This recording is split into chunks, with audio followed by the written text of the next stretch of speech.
중생은 모두 입이 있으나 자신의 말을 지킬 수 있는 사람은 드뭅니다.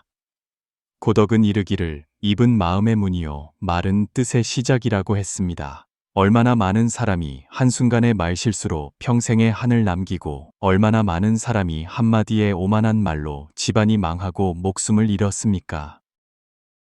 말이 많으면 반드시 실수가 있고 화는 입에서 나온다는 이 천고의 진리는 역사의 긴 흐름 속에서 끊임없이 증명되었지만 여전히 수많은 사람이 같은 실수를 반복하고 있습니다.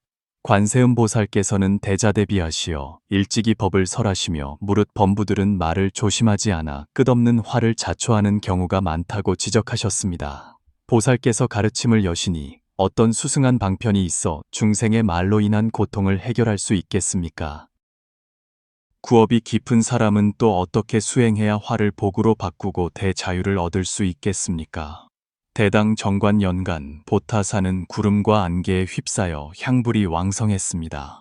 관세음 보살께서 자중림 속에서 모습을 드러내어 법을 설하시니 사방의 신도들이 끊임없이 모여들었습니다. 하늘과 바다가 맞닿은 곳, 금빛이 안개를 뚫고 비추었고 작은 배 한 척이 파도를 거슬러 다가왔습니다. 배 위에는 옥관을 쓰고 자색 도포를 입은 중년의 문사가 서 있었는데 얼굴은 청수하고 미간에는 몇 분의 오만함이 서려 있었습니다. 이수원이 왔군. 한 승려가 나지막이 말했습니다. 저 사람은 재주가 뛰어나지만 거만하고 속박을 싫어하는데 오늘 어찌하여 이리 급히 왔을까? 사람들이 호기심에 찬 눈으로 보니 그 이수원은 무태 내리자마자 큰 걸음으로 자중님을 향해 걸어갔습니다. 그러나 보살께서 앉아 계신 연좌에서 10걸음 떨어진 곳에서 갑자기 무릎을 꿇고 이마를 돌바닥에 세게 찧었습니다. 제자 이수원, 관세음 보살님을 뵙습니다. 그는 목이 쉬어라 외쳤고 목소리는 울먹이며 떨렸습니다. 부디 제 가족의 목숨을 구해 주십시오.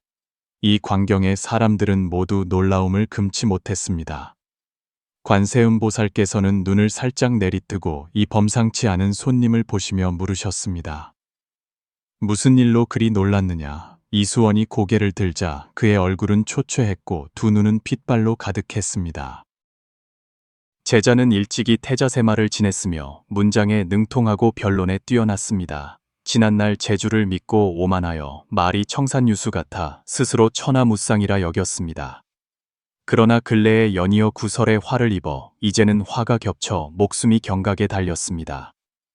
그는 목소리를 가다듬지도 못한 채 자신의 사연을 털어놓았습니다. 3년 전 저는 조정에서 재상 양광과 정사를 논하다가 말이 날카로워 사람들 앞에서 그의 집안 추문을 폭로했습니다. 양광은 겉으로는 태연한 척했지만 속으로는 앙심을 품었습니다. 이듬해 과거에서 저는 본래 수석을 차지할 성적이었으나 그의 방해로 방에서 이름이 삭제되었습니다. 겨울날 문회에서는 즉흥시를 지어 조정에 비루한 정치를 풍자했습니다. 그런데 그 자리에 양광의 신복이 있어 시문을 황상께 올렸고 저는 대불경죄로 투옥되었습니다. 다행히 옛 친구의 도움으로 목숨은 건졌으나 벼슬을 빼앗기고 평민이 되어 평생 관직에 나아갈 수 없게 되었습니다. 이수원은 고통스럽게 말을 이었습니다. 재앙은 아직 끝나지 않았습니다. 지난달 저는 술에 취해 친구들과 한담을 나누다가 부주의하게 황실에 불경한 말을 몇 마디 했습니다. 그런데 그 자리에 또 밀고 한 자가 있어 지금 금위위가 이미 제 고향까지 수색하여 조상의 집을 빼앗고 연로하신 부모님과 처자식을 잡아갔습니다. 저는 황급히 도망쳐 이곳까지 오게 되었으니 보살님의 자비를 빌어 미혹에서 벗어날 길을 알려주시길 간청합니다. 자중님 속은 고요해졌고 사람들은 그의 사연에 감동했습니다.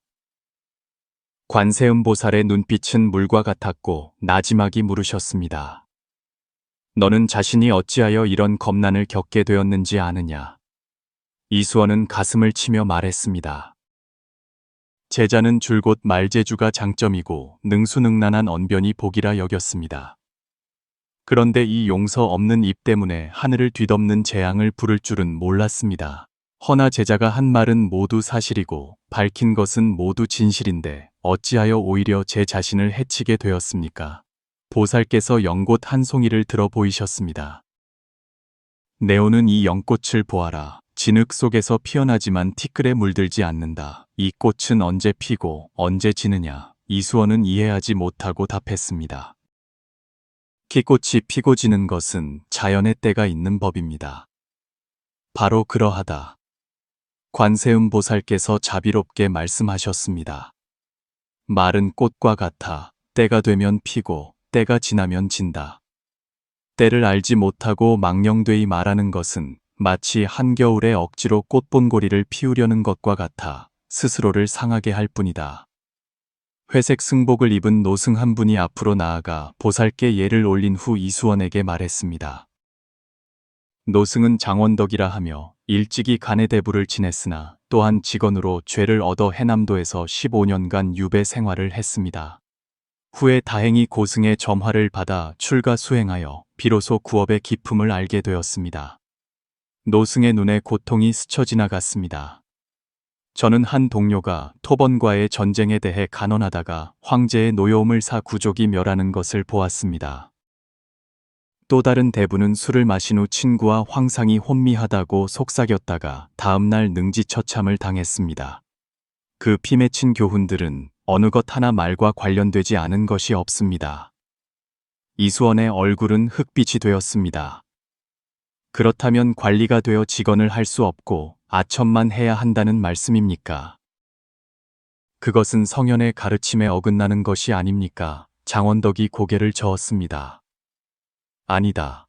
군자는 마땅히 해야 할 바가 있고 하지 말아야 할 바가 있다. 말해야 할 때 침묵하면 오히려 허물이 되고 말하지 말아야 할 때 입을 열면 곧 재앙의 시작이다. 공자께서 말씀하시길 군자는 말은 더디게 하고 행동은 민첩하게 하고자 한다 하셨고 지인은 자기가 없고 신인은 공이 없으며 성인은 이름이 없다고 하신 것이 바로 이 이치다. 관세음보살께서 멀리 있는 큰 바다를 가리키셨습니다. 저 파도를 보아라. 끊임없이 용솟음치며 그 소리가 우레와 같지만 결국에는 평온으로 돌아간다. 사람의 마음은 바다와 같고 말은 파도와 같다.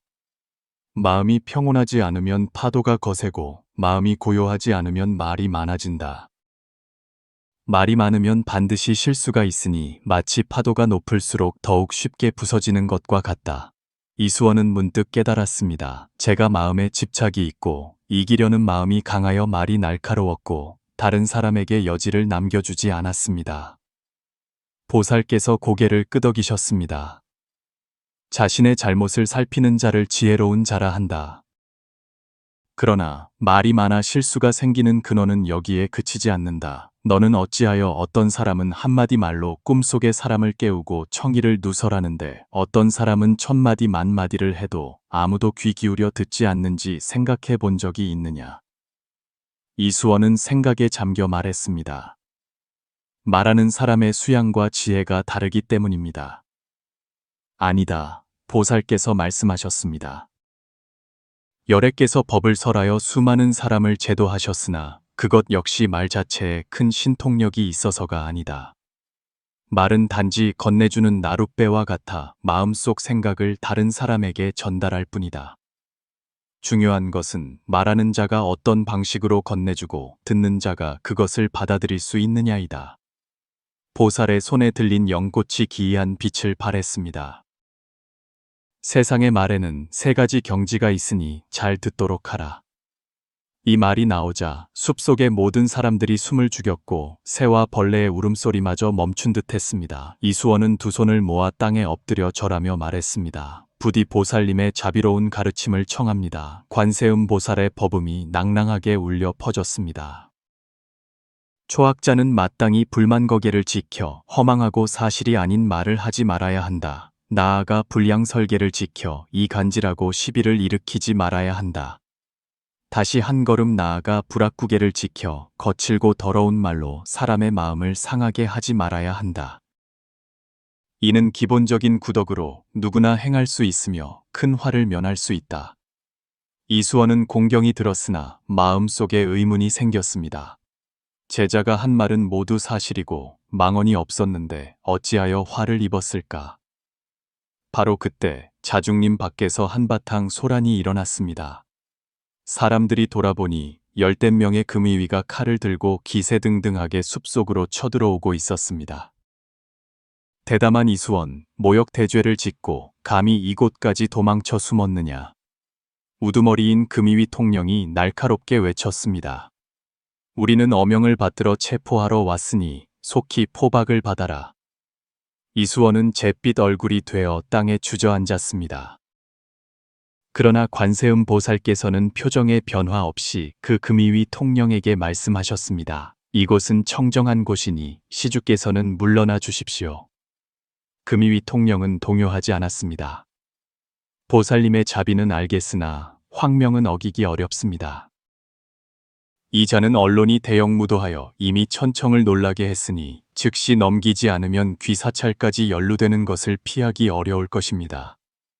장면은 일촉즉발의 상황이 되었습니다. 이수원은 절망적으로 보살을 바라보며 말했습니다. 제자의 죄가 깊어 성스러운 정퇴 누를 끼쳐서는 안 됩니다. 제가 이들을 따라가겠으니 부디 제 가족의 목숨만은 구해 주십시오. 관세음 보살께서는 그를 보며 물으셨습니다. 너는 자신이 어찌하여 거듭 말로 인한 화를 당하는지 아느냐? 이수원은 망연히 고개를 저었습니다. 제자가 어리석어 그저 운이 좋지 않다고만 생각했습니다. 아니다. 보살의 자비로운 눈빛이 번개처럼 사람의 마음을 꿰뚫었습니다. 내가 말하는 사실이라는 것은 말의 참된 이치를 모르는 것이요. 네가 자부하는 말재주는 구덕의 근본을 모르는 것이다. 말이 많아 실수가 생기는 진정한 이유를 알고자 한다면 내 말을 들어라. 금이위 통령이 참지 못하고 외쳤습니다. 다시 사람을 넘기지 않으면 우리가 청수한 수행의 장소를 범하는 것을 탓하지 마시오. 관세음 보살께서는 동요하지 않고 그저 이수원을 보며 천천히 말씀하셨습니다. 말이 많아 실수가 생기는 화를 피하고자 한다면 반드시 3가지 상등의 구덕을 닦아야 비로소 화를 복으로 바꿀 수 있다. 자중림 속의 분위기는 무겁게 가라앉았습니다. 금이위 통령의 칼은 이미 3분의 1쯤 칼집에서 나와 차가운 빛을 번뜩였고 사람들의 마음은 목구멍까지 차올라 이 충돌이 어떻게 끝날지 알 수 없었습니다. 이수원은 땅에 엎드려 두려우면서도 기대에 찼습니다. 보살께서 말씀하시는 3가지 상등의 구덕은 대체 어떤 신묘한 법문이며 정말로 그를 수렁에서 건져줄 수 있을 것인가? 관세음 보살의 정신에서 부드러운 빛이 뿜어져 나와 자중림 전체를 비추었고 대시피 사각거리는 소리는 마치 어떤 신비로운 암호를 속삭이는 듯 했습니다. 보살의 목소리는 맑은 샘물처럼 각자의 마음속에 울려 퍼졌습니다. 이 3가지 구덕은 평범하지 않다. 예로부터 지금까지 진정으로 통달한 자는 드물다. 그러나 일단 깨닫고 나면 마땅히 말해야 할 때 말하고 마땅히 침묵해야 할 때 침묵하여 화를 복으로 바꾸고 적을 친구로 만들 수 있다. 보살의 말씀은 사람들을 훑어본 후 마침내 이수원에게 멎었습니다. 나는 수많은 중생이 한마디 말로 명성을 역사에 남기는 것을 보았고 또한 수많은 사람이 화가 입에서 나와 몸이 죽고 족속이 멸하는 것을 보았다. 네가 오늘 이 큰 어려움을 당한 것은 실로 전생의 구업으로 인한 것이며 또한 금생 수행의 계기이다. 그 금이위 통령은 이 말을 듣고 칼끝이 살짝 멈칫하며 마치 보살의 위엄에 제압당한 듯 했습니다. 보살께서 고견이 있으시다면 속히 말씀해 주십시오. 만약 이 일을 해결할 수 있다면 그것 또한 무량한 공덕일 것입니다. 관세음 보살께서 희미하게 미소 지으시자 손에 든 연고치 7색 광채를 뿜어내며 자중림 전체를 감쌌습니다. 이 3가지 상등의 구덕을 일단 닦아 이루면 그것은 위없는 방편이 되어 사람으로 하여금 말이 반드시 적중하고 언어가 반드시 합당하게 하여 구업을 부르지 않고 화근을 만들지 않게 한다.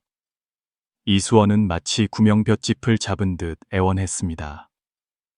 제자는 법의 약을 듣기 원하오니 부디 보살님의 자비로 제자에게 가르침을 열어주십시오. 관세음 보살의 눈빛은 물과 같았고 온화한 목소리가 자중림 속에 울려 퍼졌습니다. 첫 번째 상등의 구덕은 이름하여 지시어 지시유라 한다. 보살께서 하늘과의 저무는 석양을 가리키셨습니다. 하늘에는 사계절이 있고 사람에게는 희로애락이 있다. 말은 농사와 같아서 씨앗을 뿌릴 때는 때를 따라야 한다. 만약 겨울에 억지로 씨앗을 뿌리면 반드시 수확이 없을 것이고 한여름에 겨울 채소를 심는 것도 헛수고일 뿐이다. 사람의 말도 마땅히 이와 같아야 한다. 때를 관찰하고 이를 살피며 시기를 심사숙고해야 한다. 말해야 할 때 비로소 말하고 침묵해야 할 때 침묵해야 한다. 노여울 때 말하지 않고 취했을 때 말하지 않으며 여러 사람 앞에서는 말을 삼가고 미천할 때는 입을 굳게 닫아야 한다. 보살께서 이수원을 보시며 말씀하셨습니다. 네가 조정에서 남의 사생활을 들추고 습관적으로 조정을 풍자하며 마지막에는 황실을 직언한 것은 모두 때를 알지 못하고 망령되이 말을 움직여 스스로 화를 자초한 것이다. 그 금이위 통령은 이 말을 듣고 미간을 살짝 찌푸리며 무언가 깨달은 듯 했습니다. 관세음보살께서 계속 말씀하셨습니다.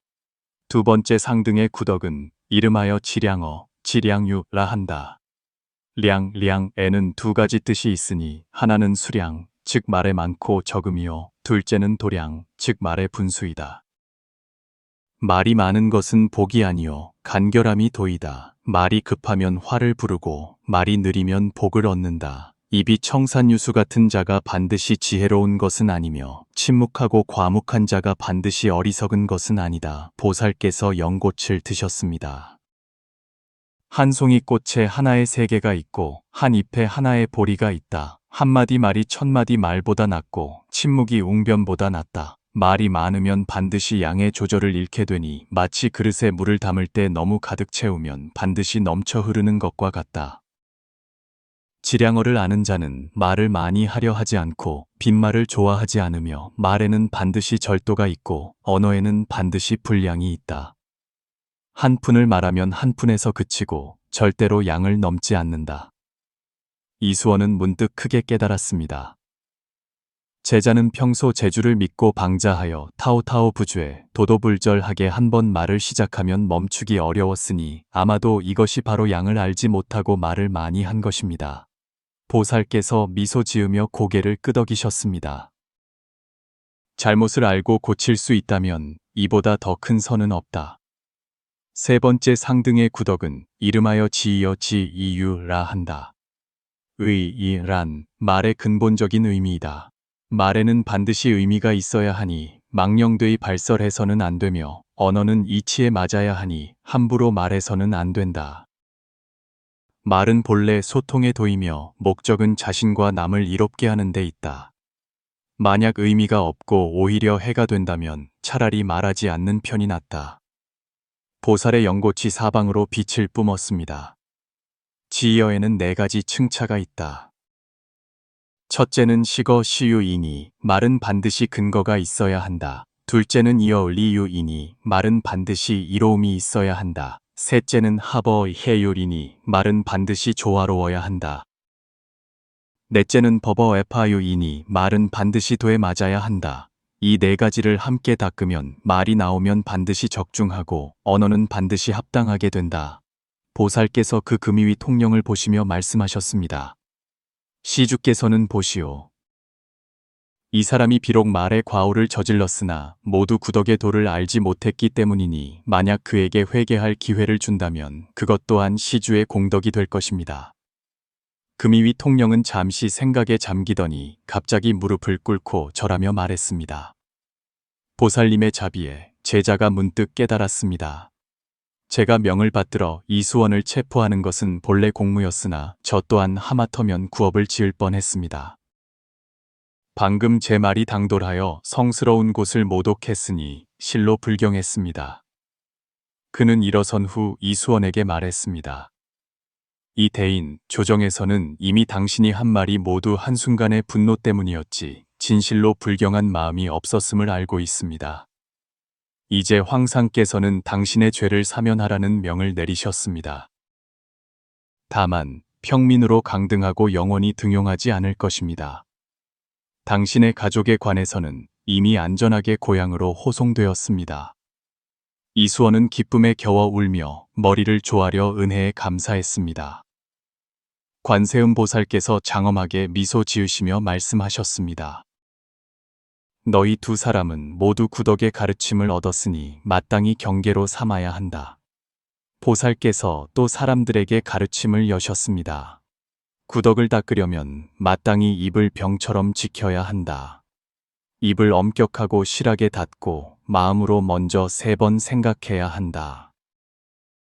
이 말을 하는 것이 적합한가, 이로운가, 유익한가? 이 3가지가 모두 합당할 때 비로소 말할 수 있고 하나라도 합당하지 않으면 차라리 굳게 침묵하는 것이 낫다. 이외에도 반드시 마음을 비우고 자신을 낮추어야 한다. 교만한 자는 말이 많고 겸손한 자는 말이 적다. 항상 겸허한 마음을 품어야 비로소 다른 사람의 말을 끝까지 듣고 시비와 진위를 분별할 수 있다. 보살께서 자중림 속의 꿋꿋한 대나무를 가리키셨습니다. 대나무의 성품은 마음이 비어 있고 겉은 단단하고 속은 부드러우며 속은 비고 겉은 곧다. 비바람을 맞으면서도 꺾이지 않는 것은 바로 그 마음이 비어 있기 때문이다. 마지막으로 자비로운 마음으로 남을 이롭게 해야 한다. 말을 하기 전에 항상 이 말이 나와 다른 사람에게 어떤 이익이 있을지 생각해야 한다. 만약 이익이 없고 오히려 해가 된다면 차라리 말하지 않는 편이 낫다. 관세음 보살께서 총결하여 말씀하셨습니다. 지시어, 지시유는 언제 말하고 언제 침묵해야 하는지를 아는 것이다. 지량어, 지량유는 말에 많고 적음의 적정선을 아는 것이다. 지이어, 지이요는 말의 근본적인 의미와 가치를 깨닫는 것이다. 이 3가지를 함께 닦으면 말은 자연히 합당해지고 화를 부르지 않는다. 이수원이 공경히 머리를 조아리며 말했습니다. 제자가 가르침을 받았습니다. 지난날 재주를 믿고 오만하여 말이 날카로워 매번 남을 상하게 하고도 스스로 알지 못했습니다. 오늘 이후로 반드시 보살님의 가르침을 명심하여 3가지 구덕을 닦고 다시는 말이 많아 실수하지 않겠습니다. 보살께서 자애롭게 미소 지으셨습니다. 사람이 성현이 아닌데 누가 허물이 없을 수 있겠는가? 잘못을 알고 고칠 수 있다면 이보다 더 큰 선은 없다. 네가 오늘 이러한 깨달음을 얻었으니 이미 드문 일이다. 금이위 통령도 감개하여 말했습니다.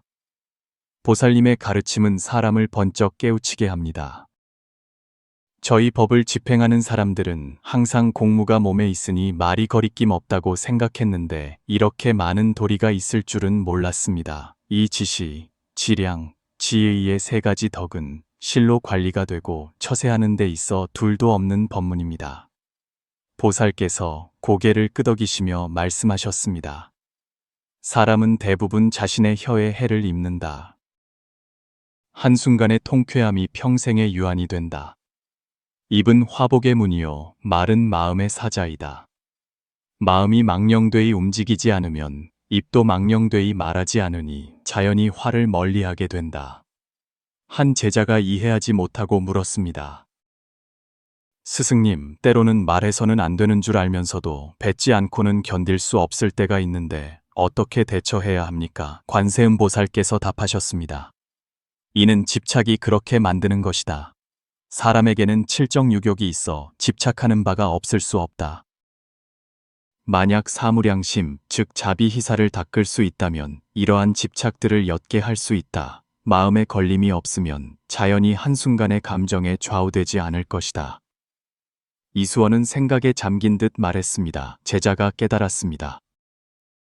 원래 말이 많아 실수가 생기는 근본 원인은 내면의 집착과 망동에 있었습니다. 만약 마음이 지수와 같다면 자연히 말에 의해 해를 입지 않을 것입니다. 보살께서 흡족하게 고개를 끄덕이셨습니다. 네가 이미 그 정수를 얻었다. 말의 도는 결국 마음의 수행이다. 마음이 바르면 말이 바르고 마음이 사악하면 말이 사악하다. 석양이 서쪽으로 기울고 자중림 속의 보살법회는 점차 흩어졌습니다. 이수원과 금이위 통령은 함께 떠났고 두 사람의 얼굴에는 모두 도를 깨달은 후에 평온함이 깃들어 있었다. 이수원은 보살의 가르침을 굳게 기억하고 말과 행동을 삼갔다. 그는 관직을 사양하고 강남의 서원을 열어 학자들에게 시서예학을 가르치는 동시에 보살께서 가르쳐 주신 3가지 구덕을 전수했다. 그는 더 이상 재주를 뽐내며 방자하지 않고 지시, 지량, 지위의 언어의 도를 배우게 되었다. 말과 행동으로 가르침을 전하니 제자가 천하에 가득했다. 그 금이위 통령은 훗날 관직을 버리고돼 입문하여 자중림의 호법금강이 되어 한 지방의 정토를 수호했다. 몇 년 후 조정의 정변이 일어나 당시의 이수원과 적이었던 양광은 폄하되고 말로 죄를 얻어 가문이 멸망했다. 옛 친구가 찾아와 이수원에게 조정으로 복귀할 것을 권했으나 그는 완곡히 사절하며 말했다. 이미 말의 참뜻을 얻었는데 어찌 다시 지난날의 실수를 반복하겠는가. 세상 사람들은 이 말을 듣고 감탄하지 않는 이가 없었다. 이수원의 사적과 관세음보살의 가르침은 기록되어 보문품 주해에 편입되어 널리 유전되었다. 1100년 동안 수많은 수행자들이 이에 의거하여 구덕을 닦아 헤아릴 수 없는 이익을 얻었다. 이수원의 이야기를 돌아보며 우리 자신의 언행을 반성해 봅시다. 매일 우리는 수많은 말을 쏟아내는데 그중 몇 마디가 깊은 생각 끝에 나온 것이며 몇 마디가 진정으로 지시, 지량, 지위를 실천했습니까? 현대 사회는 정보가 폭발하고 소셜미디어에서의 한마디 실언이 순식간에 전 세계로 퍼져 예측할 수 없는 결과를 초래할 수 있습니다. 말이 많으면 반드시 실수한다는 도리는 오늘날 더욱 중요하게 여겨집니다. 관세음보살의 가르침은 시공을 초월하여 여전히 지혜의 빛을 발하고 있습니다. 말은 단순히 소통의 도구가 아니라 마음을 닦는 법문입니다. 매번 입을 열기 전에 삼사, 산시. 매번 적절할 때 멈추는 자제, 매번 남을 이롭게 하는 선한 말 한마디가 모두 자기 내면에 대한 한 번의 수행입니다. 우리가 말의 예술을 터득했을 때 비로소 적절한 시기에 적절한 말을 하여 남을 해치지도 않고 자신을 해치지도 않게 될 것입니다. 이는 처세의 도일 뿐만 아니라 마음을 닦는 경지이기도 합니다. 천마디 만마디 말보다 때에 맞고 분량에 맞으며 유익한 좋은 말 한마디가 낫고 만권의 서적보다 마음을 비우고 자신을 낮추며 자비로 남을 이롭게 하는 선한 마음 하나가 낫습니다. 우리 모두 관세음보살의 가르침을 명심합시다. 입은 마음의 문이요, 말은 뜻의 시작이다. 입을 병처럼 지키고 마음을 비우고 자신을 낮추며 자비로운 마음으로 남을 이롭게 하라. 말의 최고 경지는 능수능란한 언변에 있는 것이 아니라 지시, 지량, 지위의 3가지 덕을 함께 닦아 말이 나오면 반드시 적중하고 언어가 반드시 합당한 데에 있다. 이와 같이 해야 말이 많아도 실수하지 않고 말이 적어도 하는 바가 있으니 비로소 진정한 구덕의 원만함이라 할 것이다.